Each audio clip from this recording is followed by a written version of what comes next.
Yo pedí los.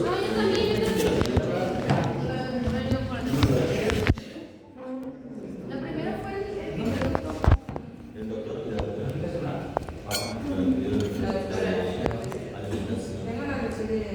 Oye, la despedida, le grabamos dos partes. La de derecho. La primera vez.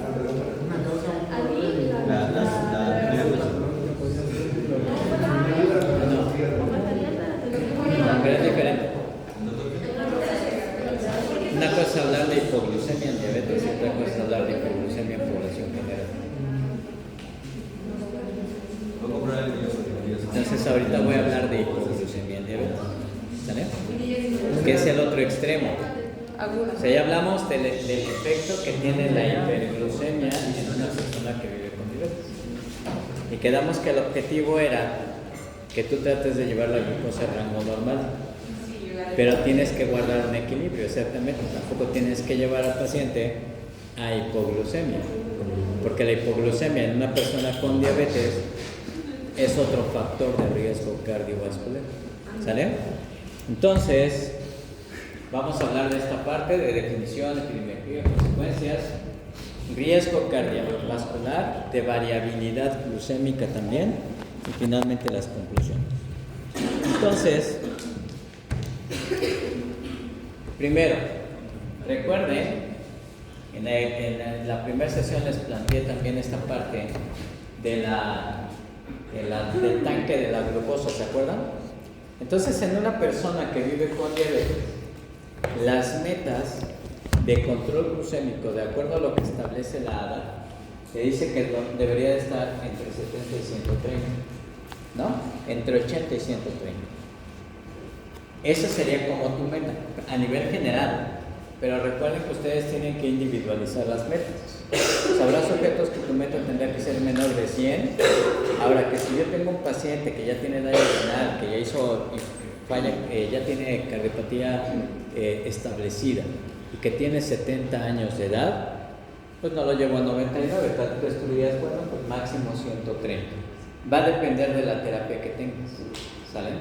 Entonces, este es tu margen como de la zona de meta. Tienes un margen o un rango que te habla de riesgo de hipoglucemia, que también la ADA ahora la clasifica como una hipoglucemia grado 1, que es tener entre 70 y 54. Pero hablamos de una hipoglucemia clínicamente significativa cuando tus niveles de glucosa son menores a 54. Y es clínicamente significativa a partir de 54 porque es cuando existen ya cambios en el metabolismo cerebral de la glucosa. ¿Sale? Antes no. Si te decías, bueno, antes te decían, bueno, entre 70 y 54 era riesgo de hipoglucemia. ¿Sale? Ahora la ADA dice que es hipoglucemia grado 1. Y la otra es hablar de una hipoglucemia grave. La hipoglucemia grave es aquella hipoglucemia que está asociada a deterioro cognitivo. No tiene que ver con el nivel de glucosa, tiene que ver con tu estado de conciencia. Si hubo pérdida de estado de alerta, eso ya es una hipoglucemia severa, ¿sale? En donde el paciente no la puede revertir. Una hipoglucemia en donde el paciente empieza con diaforesis, con taquicardia, con ansiedad y sabe que consume alimentos, se toma un jugo y se le quita, no sería una hipoglucemia severa. Hipoglucemia severa es aquel que el paciente no puede revertir. Que tiene que haber un tercero porque el paciente ya no está en condiciones de tomar nada. ¿Sale? Bien, ahora vean aquí, esto sería en condiciones normales la respuesta a una hipoglucemia. Y vean cómo, incluso con 82.8 de glucosa, por eso aparece en rojo ahí, lo primero que ocurre de manera fisiológica cuando tus niveles de glucosa van bajando. ¿Se acuerdan que les dije que hay una liberación basal de insulina, una liberación pulsante? Bueno, pues esa secreción basal de insulina empieza a disminuir automáticamente si tu glucosa llega a 82.8. O sea, el organismo es tan inteligente que de repente dice, vamos en 82 y le dice al páncreas, bájale un poco la insulina. Esa sería tu respuesta fisiológica normal. ¿Qué pasa si por alguna razón tu glucosa desciende hasta 68.4? Vienen las contrarreguladoras. ¿Se acuerdan del esquema que les puse de los policías que vienen en la parte de abajo? Bueno, en la primer contrarreguladora que se va a liberar es glucagón. Pero glucagón empieza a hacer un efecto más importante a partir de 68 de glucosa. ¿Sale? Y después viene, pues, adrenalina. ¿Qué pasa si empieza a bajar más y llegas a 54? Les dije que a partir de 54 es donde se considera clínicamente significativo. Y vean cómo es donde ahí realmente empiezas con síntomas tanto autonómicos como neuroglucopénicos, haya cambios en el electroencefalograma, puede haber disfunción neurofisiológica, alteración cognitiva y pues finalmente puede haber crisis convulsivas o un estado de coma, ¿sale? Porque ya no te alcanzaron las contrarreguladoras. Ahora bien, ¿qué pasa en una persona con diabetes que esté en tratamiento con insulina o con un secretagogo? Secretagogo me refiero a unas sulfonilureas, a glinidas o a terapia con insulina. Obvio que no hay forma, si ya te inyecté insulina, no hay forma que digas voy a disminuir mi secreción pulsátil, porque yo ya te puse una dosis. Entonces ese primer mecanismo de defensa que tenías en los 82 de glucosa está perdido. No hay forma de que liberes glucagón porque estás con insulina y la insulina bloquea glucagón. Entonces tus dos primeros mecanismos de defensa en una persona con diabetes están perdidos. ¿De qué va a depender que reviertas? De catecolaminas. Depende de adrenalina. Y después dependerá de cortisol y de hormona de crecimiento. Entonces, por eso una hipoglucemia en una persona que está en tratamiento con insulina o con sulfonilureas es de mucho cuidado porque tus dos primeros mecanismos de defensa están perdidos. Y entonces tienes más riesgo de caer en esta parte que es la parte de la clínicamente significativa, en donde vas a tener ya ciertas complicaciones desde el punto de vista neurológico. Ahora, ¿qué tan frecuente es la hipoglucemia en diabetes mellitus tipo 2?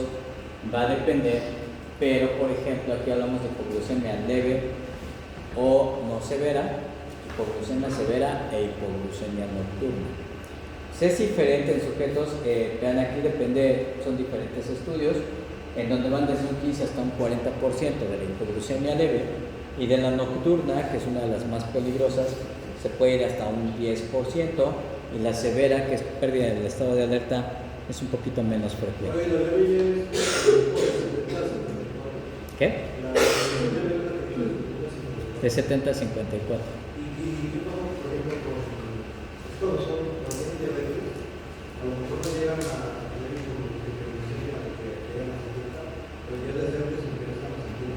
Eso no es hipoglucemia. O sea, si tú tienes 90 y tienes datos de taquicardia, diaforesis, eso no es hipoglucemia. Hipoglucemia quedamos que se define a partir de menos de 70. Ahora, ¿qué pasa con el paciente que vive con diabetes? Si es un paciente que ha tenido 200 o 300 de glucosa, te inicio terapia con insulina y empiezo a bajar tus niveles de glucosa, sí, efectivamente, tu cerebro va a censar como que está bajo. Pero no le mandas a que el paciente coma. No le mandas a que el paciente coma o no le vas a dar un jugo. Oye, está neuroglucopénico, ¿cuánto trae? 82 de glucosa. No le haces nada. No tienes por qué darle nada. ¿Qué va a pasar? Que se tiene que adaptar. Su cerebro se tiene que adaptar nuevamente a esas concentraciones de glucosa. Conforme vaya pasando el tiempo y se mantenga ahí, ya no va a tener esa sintomatología.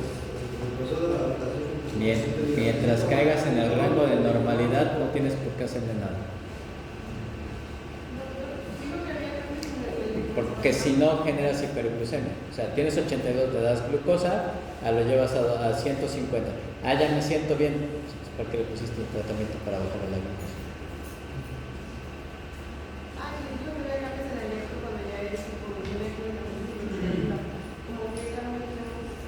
Cambios electroencefalográficos tienen más ondas delta. ¿Sale? Ahora, ¿cuáles son las consecuencias de la hipoglucemia? Y la hipoglucemia va a tener consecuencias prácticamente en muchas cosas. Si se fija, la hipoglucemia te puede llevar a arritmias cardíacas, te puede llevar a infarto por la liberación de adrenalina. Por eso les decía que incluso la meta puede ser un poco más flexible si ya tienes cardiopatía isquémica. Si tienes cardiopatía isquémica, pero aparte requieres tratamiento con insulina, tengo que ser un poco más tranquilo en ese sentido. ¿Por qué? Porque una hipoglucemia, si estás con terapia con insulina, ya dijimos que tu mecanismo de defensa van a ser adrenalina. Y entonces cuando se libera adrenalina, ¿qué va a pasar en el corazón? Vas a tener taquicardia, vas a tener vasoconstricción.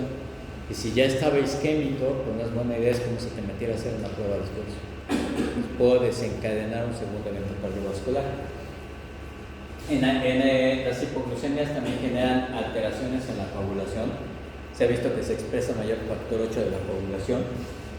Hay disfunción endotelial.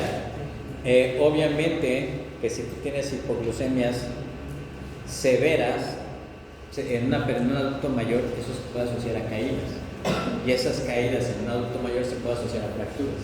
¿Sale? Y también a disfunción cognitiva. Y pues finalmente pues a pérdida también desde el punto de vista laboral. Entonces fíjate aquí cómo vienen con las consecuencias potenciales, ¿no? Pérdida del estado de alerta, alteración en la memoria. Obviamente el impacto psicológico va a ser importante, porque una persona que ya sintió una hipoglucemia jamás quiere volver a sentir otra. Y eso dificulta tu tratamiento, porque si tú a ese paciente le habías dicho que se aplique 20 unidades, pues se va a aplicar 5, y cuando le quieras ajustar no va a querer subir la dosis. ¿Por qué? Porque le va a tener miedo de tener un segundo cuadro de hipoglucemia. Por eso, cuando se inicia terapia con insulina, tratamos de iniciar una terapia más tranquila. Ve aquí los cambios electrocardiográficos en relación al nivel de glucosa, ¿sale? Y esto es lo que se ha visto, por ejemplo, en modelos animales. En ratas, cuando se les aplicaba insulina, veían que cuando empezaba la glucosa ya por debajo de 70 se empezaba a incrementar el intervalo QT. ¿Qué pasa con 39.6? Hay extrasístoles, hay contracciones prematuras, tanto ventriculares como auriculares. Y si bajas a 14, viene una taquicardia ventricular no sostenida, y después viene bloqueo auriculoventricular de primero, segundo, tercer grado, hasta que viene el tienes para también. ¿Sale? Son de los efectos que pudieras tener con una hipoglucemia. Pero hay casos, por ejemplo, donde yo anuncio la terapia de insulina y no llegué a meta y aún así el paciente da la hipoglucemia. Sí, depende de algo que se llama variabilidad glucémica, que ahorita les voy a comentar. Vean, por ejemplo, la asociación. ¿Se acuerdan que les dije que la neuropatía autonómica pues era otro factor de riesgo? Porque entonces en esos casos a veces no te das cuenta si el paciente ya se infartó o no se infartó. Pero esta es, por ejemplo, la asociación entre hipoglucemia silente, una hipoglucemia que no se ha identificado. Por eso es importante también que ustedes, cuando tratan a una persona que vive con diabetes, siempre pregunten síntomas relacionados a hipoglucemia, si es que el tratamiento que tiene pues lleva como mecanismo implícito el riesgo de hipoglucemia. Si tienes sulfonilureas o tienes insulina, tengo que forzosamente buscar datos. Con las otras terapias prácticamente no, pero el monitoreo también te va a ayudar, porque ven aquí una hipoglucemia no manifestada y eventos cardiovasculares en sujetos que no tenían diabetes, ¿sale? Esto es nada más para ver el efecto que tiene aislado la hipoglucemia aunque tú no tengas diabetes. Y por ejemplo, veían que en los que tenían hipoglucemia silente, vean el riesgo o el número de pacientes que tuvieron una isquemia cardíaca también silenciosa. Y se va hasta un 50%, comparado por ejemplo con aquellos que tenían una angina típica. Los que tienen normoglucemia, pues obviamente el evento cardiovascular baja, y los que tienen hiperglucemia, que también vimos que te desencadenan eventos cardiovasculares, pues también aumenta, pero son más altos con las hipoglucemias que con las hipas, ¿sale? Entonces hay que tener mucho cuidado también con eso. Y aquí este es otra asociación de hipoglucemia severa con enfermedad cardiovascular y mortalidad en adultos con diabetes mellitus tipo 2. Si ustedes ven ahí abajo, son diferentes eventos cardiovasculares: enfermedad coronaria, evento vascular cerebral, falla cardíaca y fibrilación auricular. Y luego ves, por ejemplo, en aquellos que tienen ese desenlace antes del año de que tuvieron hipoglucemia o después de un año de haber tenido hipoglucemia. Y si te fijas, la hipoglucemia tiene un impacto más agudo, porque en el color azul son aquellos que tuvieron más riesgo. Por ejemplo, la enfermedad coronaria es mayor después de una hipoglucemia evento vascular cerebral y enfermedad arterial periférica. Y los rojitos, pues prácticamente tocan la línea de la igualdad. Entonces, después de un año tuviste una hipoglucemia y hay más riesgo después de un año de hipoglucemia, no. El riesgo viene en corto, ¿sale? Lo mismo pasa, por ejemplo, aquí para mortalidad por todas las causas, mortalidad por eventos cardiovasculares, para a ver si se apagó o no se apagó.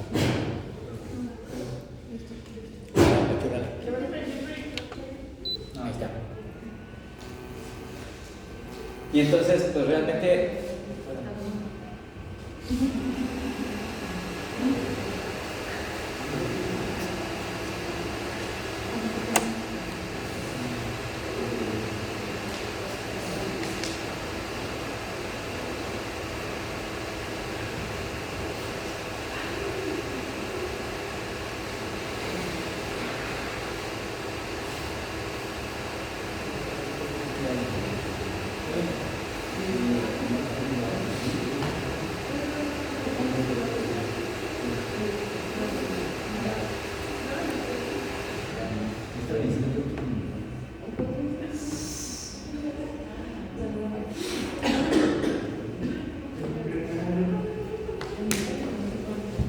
Ya preparamos.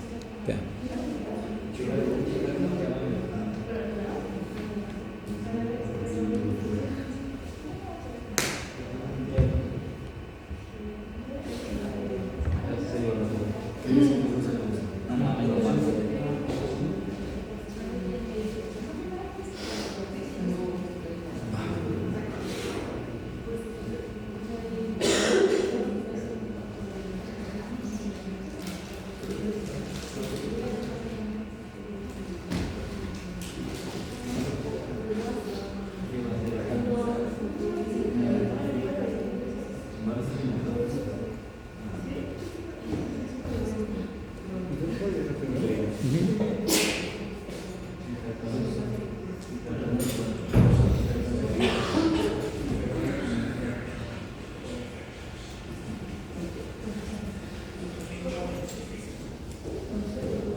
Ya, güey, si quieres.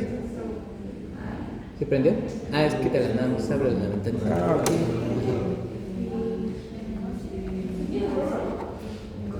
Es que la apagaste. Ahí estás.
Listo. ¿Sale? Y entonces vean cómo se incrementa la parte del riesgo de mortalidad. Luego, Vemos aquí, por ejemplo, también la asociación entre los primeros 3 meses, entre una hipoglucemia severa y desenlaces cardiovasculares. Y vean cómo, por ejemplo, el riesgo se incrementa. El riesgo cardiovascular entre un 25 hasta un 35%. En la mortalidad cardiovascular y la mortalidad para todas las causas. ¿Sale? Y este es otro estudio, que es un estudio que se hizo con insulina de Gludec. Es el estudio de seguridad cardiovascular con insulina de Gludec. El estudio se llama BIGO.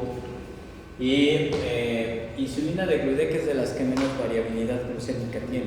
Pero entonces se evaluó qué pasaba con la variabilidad glucémica y el riesgo de mortalidad.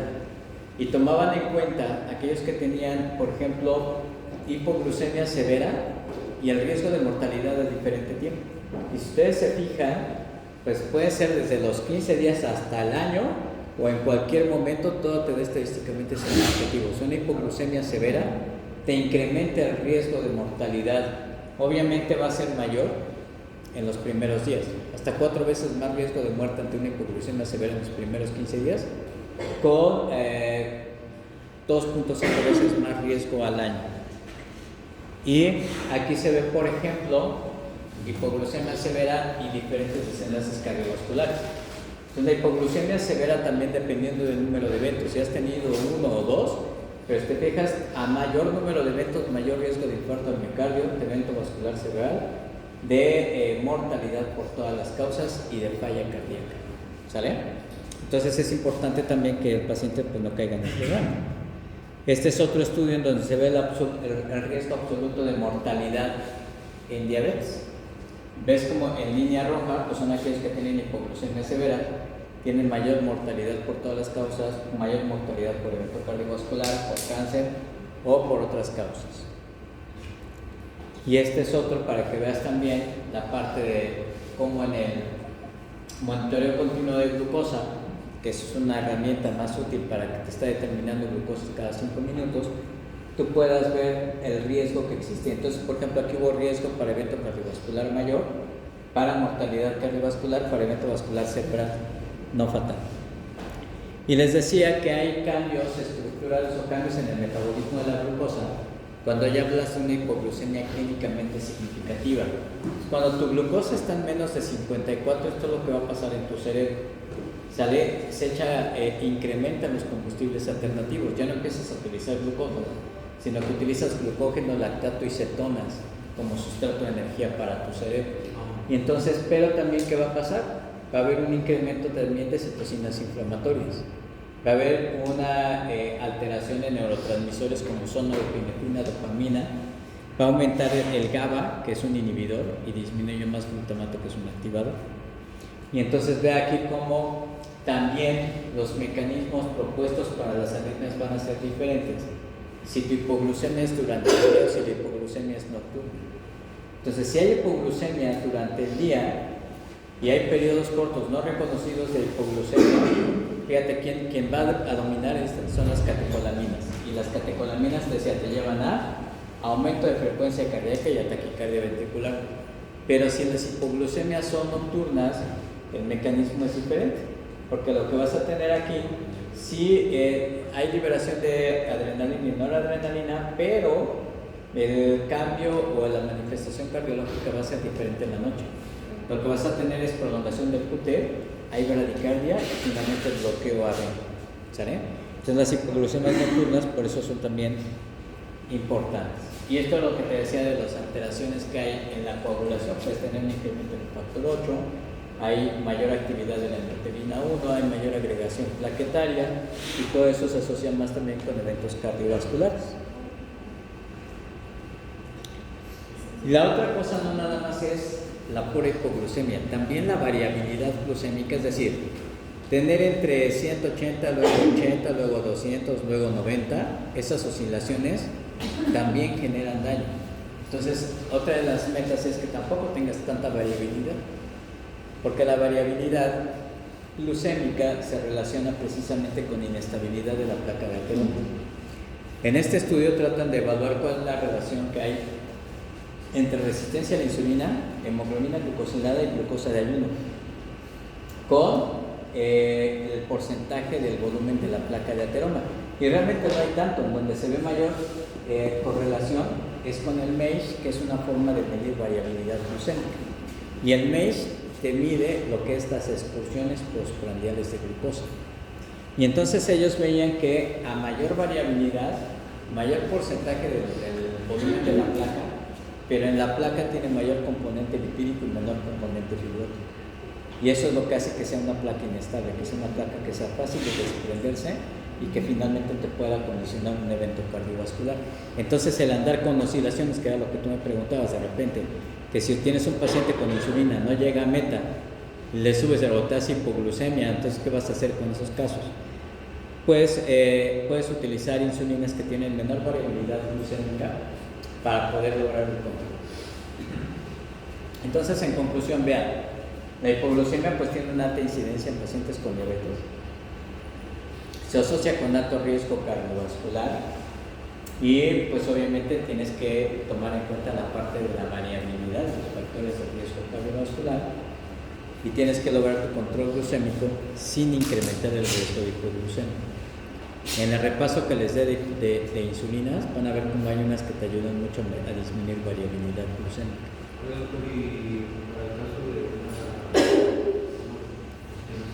¿Una qué? Ok, depende. Si tú tienes una hipoglucemia severa, acuérdate que tu paciente tiene pérdida del estado de alerta. Entonces lo que necesitas es glucosa intravenosa. Glucosa al 50%. ¿Sale?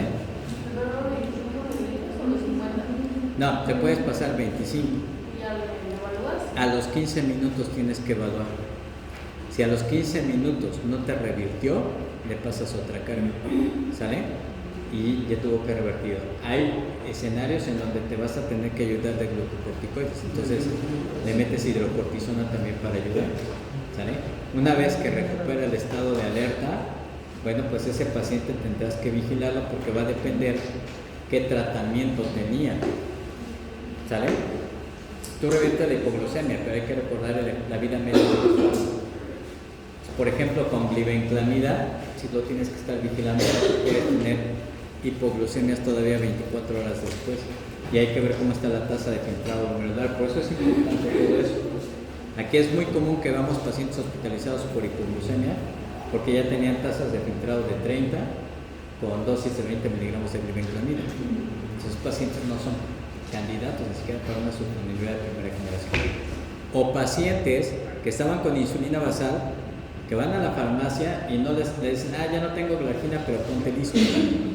Y Lispro es una insulina prandial. Y si ponen la misma dosis de una insulina prandial, los pacientes se producen la severa. Entonces, eso es muy común. ¿Sale?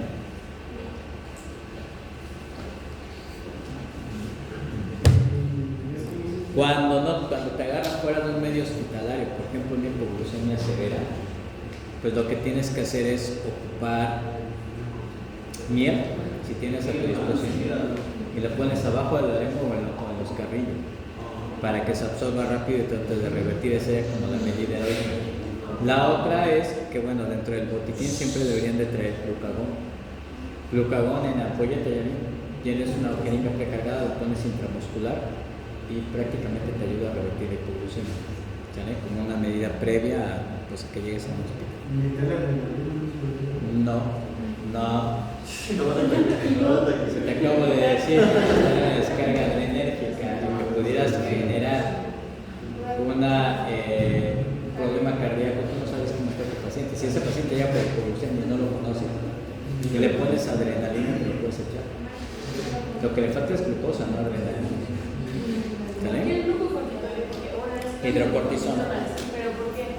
¿Por qué? Porque acuérdate que los glucocorticoides incrementan la producción hepática de glucosa. ¿Algo más? Si tú tienes un paciente que solamente tiene hipoglucemia sintomática, que te habla por teléfono y te dice, me siento taquicárdico, estoy medio diaporético y tengo 65 de glucosa, que se tome 15 mililitros de jugo. Sale un juguito de manzana, pero solamente 15 mililitros. Y se mide a los 15 minutos. Si ya revirtió, entonces ya que coma normal. Si no, fíjate que se toma otros 15 mililitros. Esa es la regla de los 15 para las hipoglucemias. ¿Está bien? ¿Ok? Muy bien.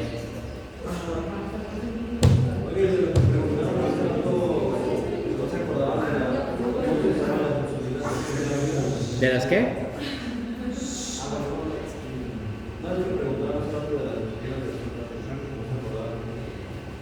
Que no se acordaban de qué.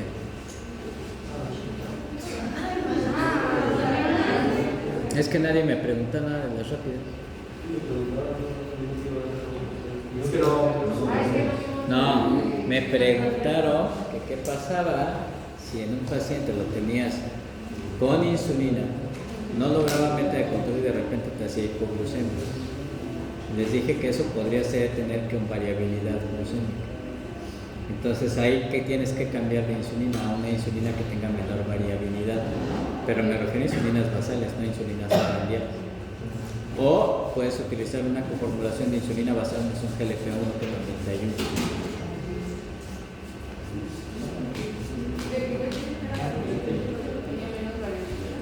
¿Cuál? De Gludec es de la que menos tiene y la otra es Glargina 300. Hay Glargina 100 y Glargina 300. Glargina 300 es la... No, la que dura más es de Gludec. No, de las dos Glarginas. Ah, sí, 300. Para por ejemplo, el caso del colesterol de triglicéridos. Sí, claro, depende. Tenemos una clase de dislipidemias que tiene que ver, de hecho lípidos es lo que en lo demás descarga la mano en el tercer examen.